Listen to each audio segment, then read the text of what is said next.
Jack and his father have finally arrived at their new house in Stone Territory. His dad grabs the few bags they brought along for the move, while Jack gets his things and tries to appreciate this new life that awaits him. They walk up the stairs, and Jack opens the door. He is amazed by how everything looks inside. He puts his belongings down, while Dad takes their bags to their rooms and says to himself, "I think I love this place already." Jack looks around and sees that the house has stone walls, huge windows, new appliances, brand new kitchen, wood floors, marble counters, a stone fireplace, modern sofas, fluorescent lights, and so much more. The space is pretty big for 2 people to live in. It also has 4 bedrooms, 3 bathrooms, 2 offices, and a mini science lab. Jack is overwhelmed with joy and searches for his room. He quickly goes upstairs and runs down the hallway, seeing his name on the door. He opens the door and realizes his room is more than he could imagine.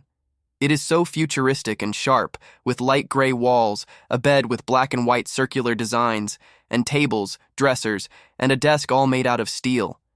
He looks out his huge window, which gives him a great view of the jungle they now live in. There were so many variations of colors that make up the beauty of the atmosphere. The dense green canopy stretched endlessly, alive with distant calls of hidden creatures, making the whole scene feel both welcoming and mysteriously alive. He grabs his things and starts to put them away in his new room, each item finding its place as if the room itself was eager to welcome him. While Jack enjoys his room, his dad sits on his bed in the master bedroom. He looks to the ceiling and quietly says, "All right, I know it's time for me to tell our son about the tree soon. I promised to tell him on his 16th birthday, just like you asked. Love you." Dad sighs and brings himself back to reality, knowing that the wife he loved so much is no longer here physically. The quiet weight of that promise pressed on his shoulders like the thick jungle humidity outside. Jack finishes unpacking and tries to find Dad. He enters his room and asks, "So how long will it take till we start seeing other people move here to live?" "Not very long. I have some buyers who qualify to live here and they should be moving in within weeks," Dad replies. "You mean buyers who have children my age with a unique gift?" Dad hesitates and replies, "Yes, and by then the schools should be filled, and we can expand." Jack says with excitement, "All right, can't wait to meet them." Jack leaves his father's room and takes in their new home, still amazed at the designs, colors, and beauty of his new house. He goes down the stairs, opens the door, and walks to the front of the porch. He looks out and notices many kinds of trees, fruits, berries, nuts, and vegetables everywhere. It reminds him of his mom and her love for gardening. He has always felt she was most peaceful when around nature. The vibrant colors and fresh scents stirred old memories of her hands gently tending soil, bringing a bittersweet warmth to his chest. Jack finds a fresh plum, and when he gives it a peculiar glance, the plum shakes a little. He says to himself, come on," in an encouraging way. He gives it another glance, and the plum makes his way to him, floating a few feet in the air before going to his hands. He shines it with his shirt and takes a huge bite. He has a satisfied look on his face. The sweet juice burst across his tongue, grounding him in the moment and reminding him of the small joys his power could still bring. Jack turns his head, suddenly noticing something odd about a particular tree that is maybe the length of 3 football fields away from the school.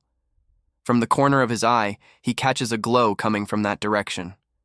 His face looks cautious and shows a hint of fear.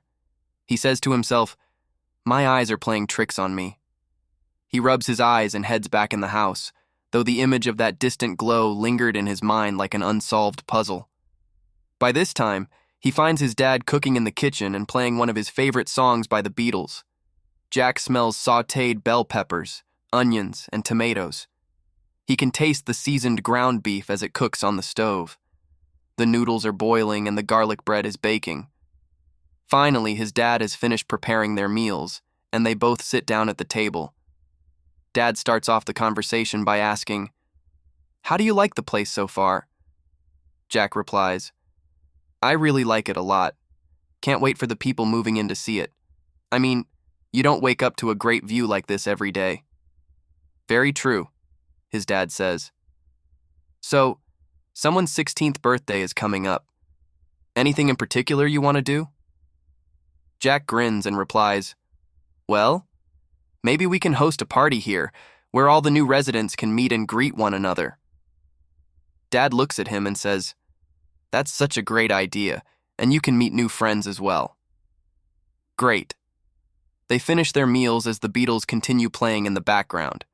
2 hours go by, and Jack is putting the finishing touches on his room.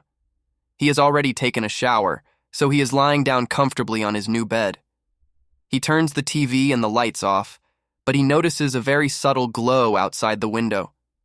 He looks out his large window and notices that the very same area as before, with the unique tree, is glowing. The river beside it is radiant, the rippling waters glowing colors of yellow, blue, and green. Jack is shocked and thinks that maybe his eyes aren't playing tricks on him after all. He is still curious to figure out what is over there. The mysterious glow from the tree keeps getting his attention. The cool night breeze reaches Jack's face, and he begins to yawn.